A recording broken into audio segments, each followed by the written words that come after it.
కన్నమిచ్చి తల్లిలాగా ఆదుకొను రైతన్న కన్నా లేరు ప్రత్యక్ష దైవాలు వేరులేరు.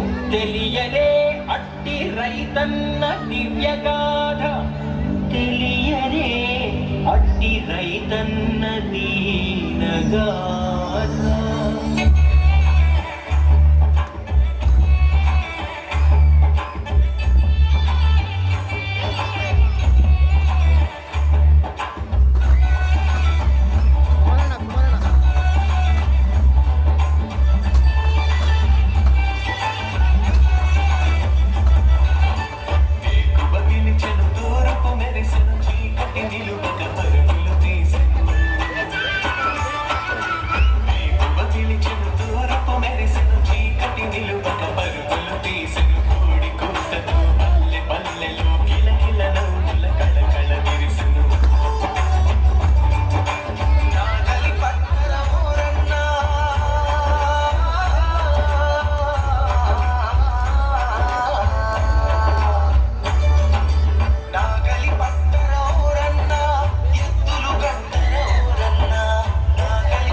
ఈసారి పంటేస్తున్నానే, ఈసారైనా పంట బాగా పండి మంచి రేట్ వస్తే మన కూతురిని బాగా చదివించుకోవచ్చే, మన కష్టాలు కూడా గట్టెక్కుతాయి.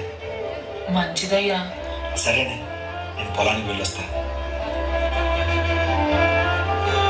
భగవంతుడా, ఈసారైనా పంట బాగా పండి మంచి రేటు వచ్చేలా చేస్తుంది.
వాట్ ఏ వండర్ఫుల్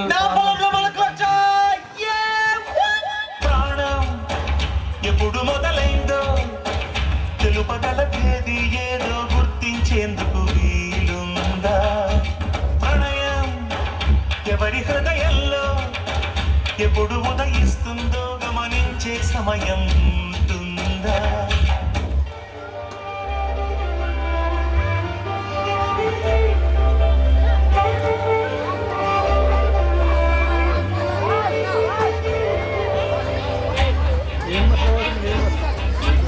ఇదేంటయ్యా, గంట తక్కువ ఇచ్చారు, దీంతో పెట్టుబడి కూడా రాదయ్యా. అయితే ఇంటికి తీసుకెళ్లి కొల్లబెట్టుకో, ఎవడు కొట్టాడో నేను చూస్తాను. ఘోరమయ్యా ఇది. మా రైతుల నోట్లో మట్టి కొట్టి మీ కడుపును నింపుకుంటున్నారయ్యా. నోరు లెగిస్తోంది, ఎక్కువ మాట్లాడితే ఇక్కడే నీ బాధ లెగిస్తుంది. బాధ ముందు ఎంతే వేస్తాడు పోరా నా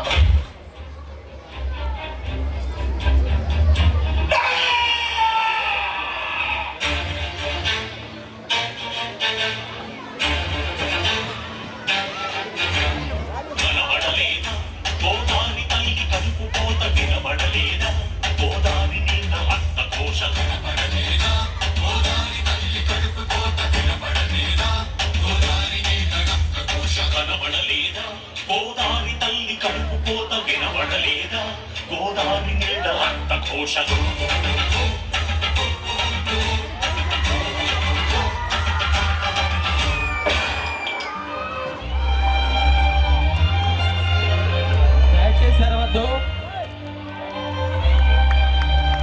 అప్పుడు తెచ్చి కూతురు పెళ్లి children please don't shout, don't shout please.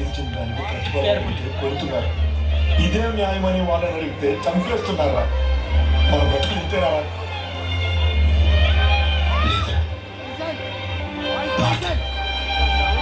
మారి తీరుతాయి. ఈ కత్తితోటే కంకులు కోసి దేశం గొంతు నింపాం. ఇదే కత్తితోటి దేశం కళ్ళకి కనబడేలా, అన్నం తినే ప్రతి వాడి 5 ఏళ్ళు రైతు కోసం పిడికిలి బిగించేలా చేద్దాం. రైతే